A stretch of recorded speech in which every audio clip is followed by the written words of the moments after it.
Team golf is different.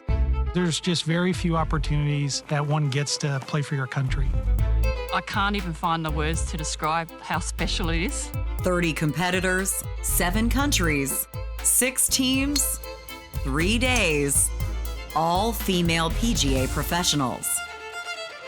The prize is greater than a trophy.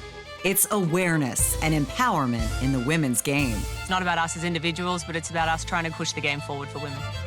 This is for country and so much more. This is the 2022 Women's PGA Cup. Yeah, we ready to roll today. First round, let's go start counting them. It's reality TV for golf. Kardashians, PGA Cup style. Yeah, that's the thing with like us and girls in practice rounds when we haven't seen each other in a while. We just talk about everything under the sun. Yes, so true. you're gonna hear a lot of like the snoring conversations. You're gonna hear a lot. Ashley Greer and Joanna Coe have been reunited as teammates, each returning for the second Women's PGA Cup. Good ball. Thanks. He's such a cool person, fun to hang out with, funny, always makes you laugh. 3 for 3. That's all I need. I've known Ashley obviously a long time with this event in 2019. Just a little tap in I got here.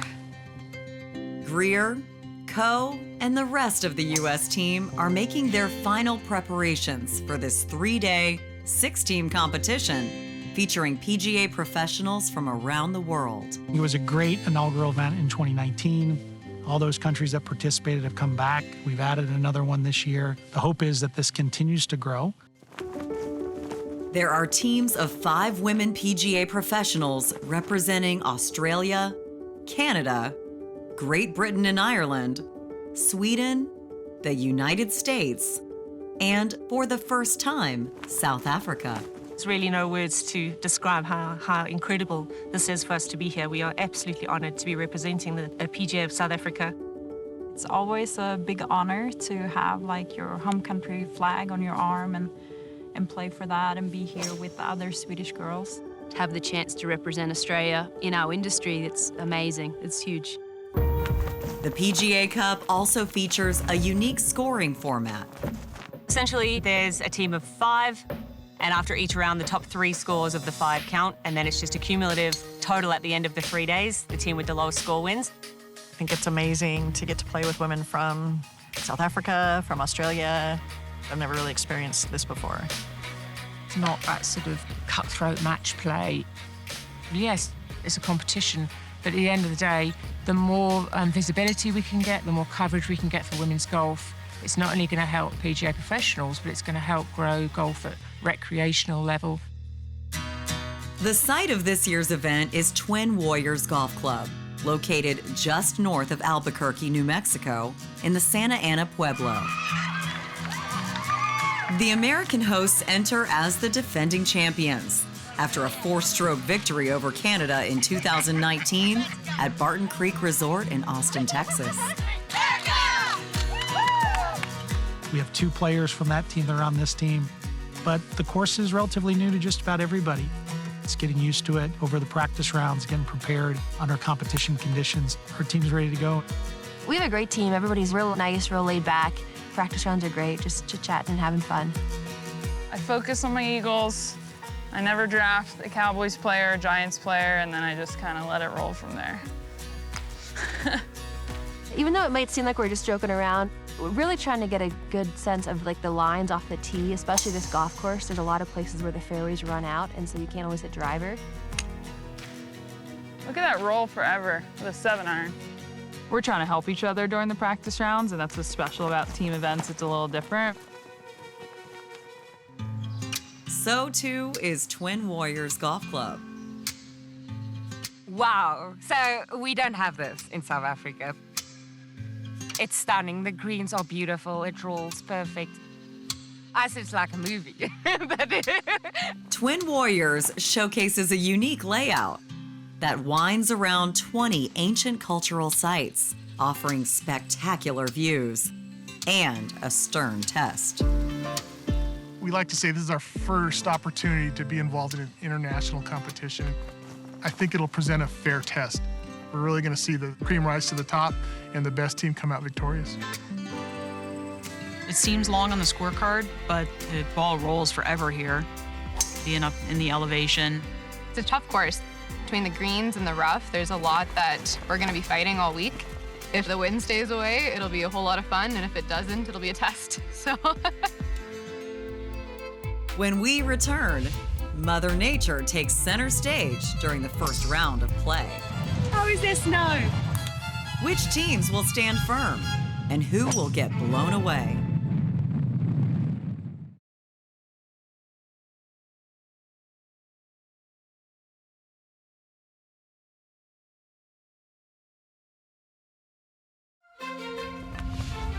This is a really, really important event for us internationally, I think, as women in the golf industry.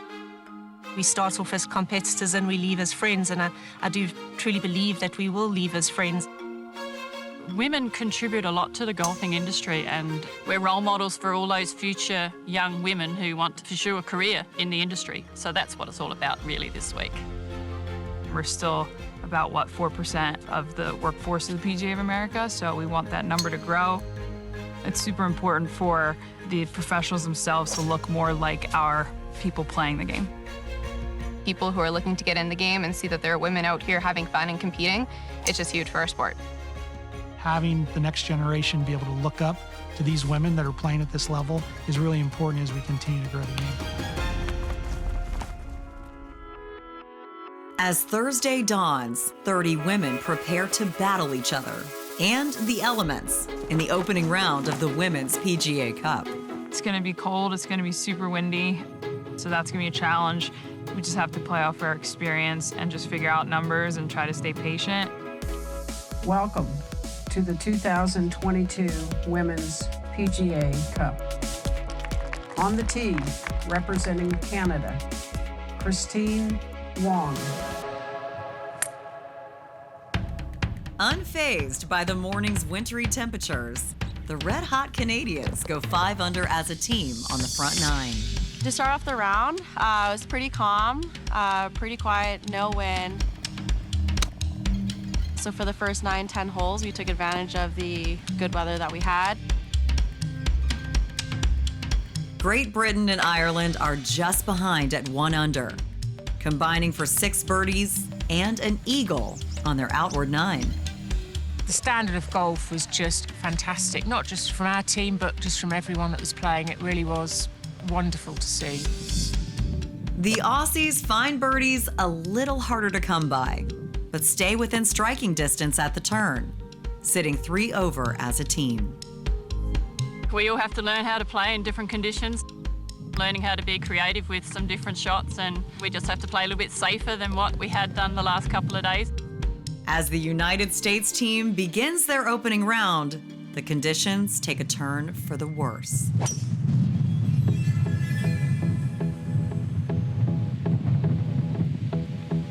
We got the tougher draw being the later tee times. It was cold, no question, for everybody. But the winds really started kicking up when we went out with Sweden and South Africa. We set out and we were thinking, oh, well, they said the weather was going to be a bit brutal, and it was kind of slightly benign. And then suddenly within 2 holes, it was just like, what's going on? It's snowing. How is there snow? Sustained winds increased to nearly 30 miles per hour. But the defending champions still manage a 1 under par opening 9. Definitely the toughest conditions that I've ever played in. So it was just try to stay grounded and just try to stay in the moment, 1 shot at a time, and, just get through the round. Teeing it up in this event for the first time, the South African team is led by Nicole van Pletsen, who starts her day with a birdie on 1. But the weather takes its toll, and the team finishes round 1 at the bottom of the leaderboard. You can have a bad day, and it's okay, because you've got teammates that support you. We can compete, and we can actually have fun with our teammates and come all around the whole world to get here. Sweden fares somewhat better, led by Alexandra Lennartsen. The greens are really tough. They're so fast, but they roll so good. So you really have to be creative with your short game. But the Swedes end their day 13 over as a team and tied with Australia for 4th place. Meanwhile, Canada continues to lead the way, escaping with a 1 over total. Honestly, a lot of hit and hope today. The wind was just swirling. Obviously, we tried to do our best to stay calm and patient with the wind and rain in our face. Then it started to snow at the last couple holes as well. So honestly, we're just proud that we made it through the day. Great Britain and Ireland remain in close pursuit, thanks to Heather McRae's round of the day. Heather, to shoot 300 in those conditions is absolutely fantastic golf. And sit just 1 shot back. But the final few holes are a struggle for the American team, and they find themselves 5 shots behind at day's end. No question, it was a battle today, but feeling really good where we're at. I think in this type of format, 5 shots can be made up pretty easy. Weather's going to be better tomorrow. We're going to be playing with the teams that are ahead of us, so we get to chase them down. Good tomorrow, and it'll go well.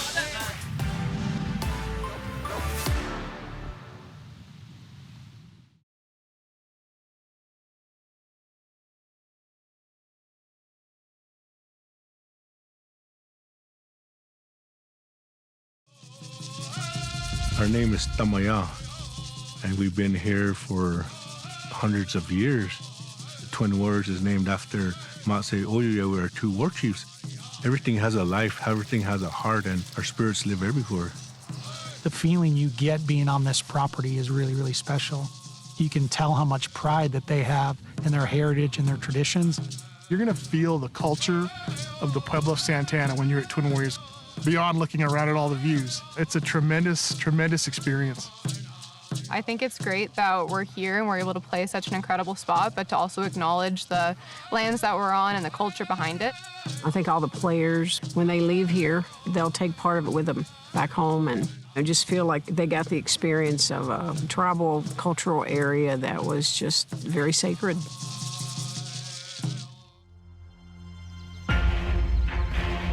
The tranquil beauty of Twin Warriors is on full display as the teams prepare for round 2. And the calm conditions present a prime opportunity to make a move on the leaderboard. We just want to put together a really good round. 1 shot at a time, 1 hole at a time, and they did that. 5 shots back entering the day, the American squad begins to chip away at the deficit, led by Stephanie Connolly-Eisworth. I really just wanted to keep giving myself chances.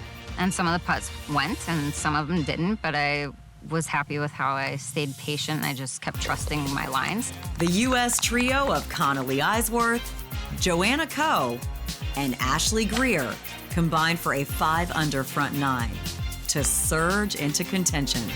When you're counting 3 scores, anything can happen. I mean, the leaderboard swings, within a couple holes, and sometimes that can change the momentum or the mentality. But the Canadians aren't backing down. They answer the American charge with a 1-under par outward 9 to maintain a 1-stroke lead. A few of us were here in 2019, and it would mean a lot to us to be able to come away with the win, and we're going to give it all that we got. While Canada and the U.S. are in red numbers, Great Britain and Ireland can't keep pace, as their 6 birdies are offset by 3 bogeys and a triple. Conversely, the Americans stay hot early on the back 9, moving to 8 under on the day through 12 holes and into the lead. They play so well as a team. They know when another's playing well that they want to pick it up for the rest of the team. So we just hope that we have a few more putts that drop than everybody else does. Canada stays in close pursuit, led by Emma DeGroot's 2-under back 9, and they head to the final round at 2 over. If we take the positives from what we did today, we're all playing good golf, and we're still in there with a fighting chance tomorrow. They preserve their 1-shot lead over Great Britain and Ireland, who finishes the day in 3rd place at 3 over par. But everyone is chasing the defending champions. The Americans finish 5 under on the day and are the only team to record 3 scores under par. They lead Canada by a single shot as they look to retain the PGA Cup. It's going to be really, really tough. Canada, Great Britain, and Ireland are really good teams, really strong as well too. But our team's in a really good place. Anytime you're the past champion, you kind of have that target. Certainly, it's a lot of pressure, but that's why we play. So hopefully we'll keep grinding tomorrow and get it done again.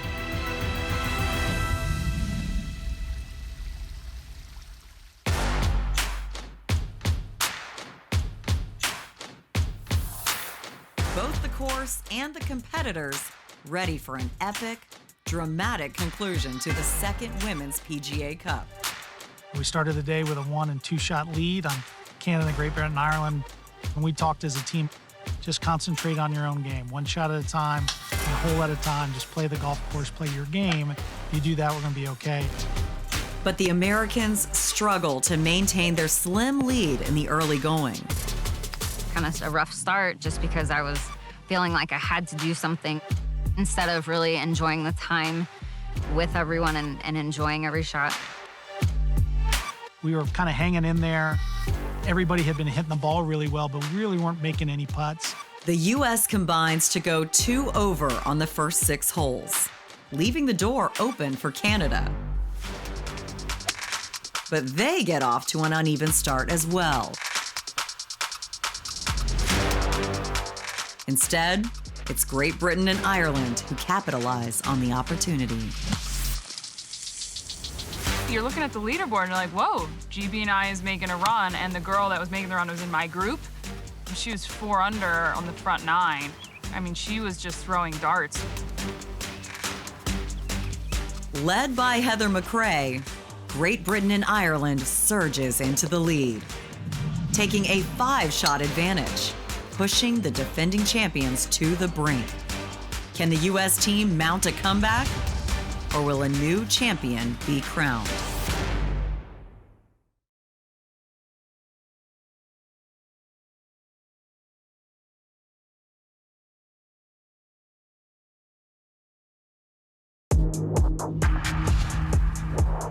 As the PGA Cup's final groups near the back 9, Great Britain and Ireland sit atop the leaderboard, erasing a 2-shot deficit entering the day.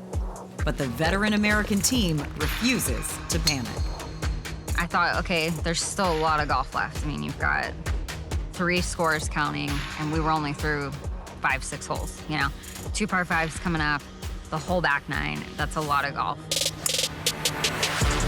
The U.S. starts to turn the tide at the par 5 7th hole with 3 birdies, including Joanna Koh's second of the day.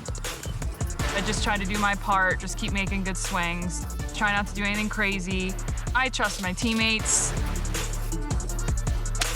Stephanie Connolly Eisworth shows why, going back-to-back with another birdie at the 8th to help close the gap before making the turn. 8 was a really key birdie. Just felt the momentum, you know, and then just kept grinding. The leaderboard shifts so much so quickly. You have to really focus on the present and yourself, and that's what I tried to do. A clutch birdie by Joanna Koh at 11 helps provide a spark, and the U.S. team escapes the first 3 holes of the back 9 in even par.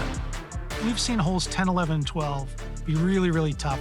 We played those really, really solid today at even par, where the other teams were 1, 2, 3 over. So I think that was kind of the pivotal point. The leaders, however, soon falter. Following an impeccable opening 9, Great Britain and Ireland make just 2 birdies coming in, and none after the 12th hole, dropping them out of the lead. By the time we got to 14, it was us up, Canada just behind us, and then GB&I had fallen back a little bit. Canada remains right on the Americans' heels, thanks to the strong play of Caroline Seo. I knew I had to make some birdies and try to make something happen. Consecutive birdies at 16 by Ashley Greer and Stephanie Connolly Eisworth help provide some critical breathing room as the U.S. clings to a lead over Canada. CO does all she can to stage a comeback, draining a long birdie on 18 to cap off a 3 under 70. Tying Heather McRae for round of the day. That leaves the pressure squarely on Connolly Eisworth to close it out.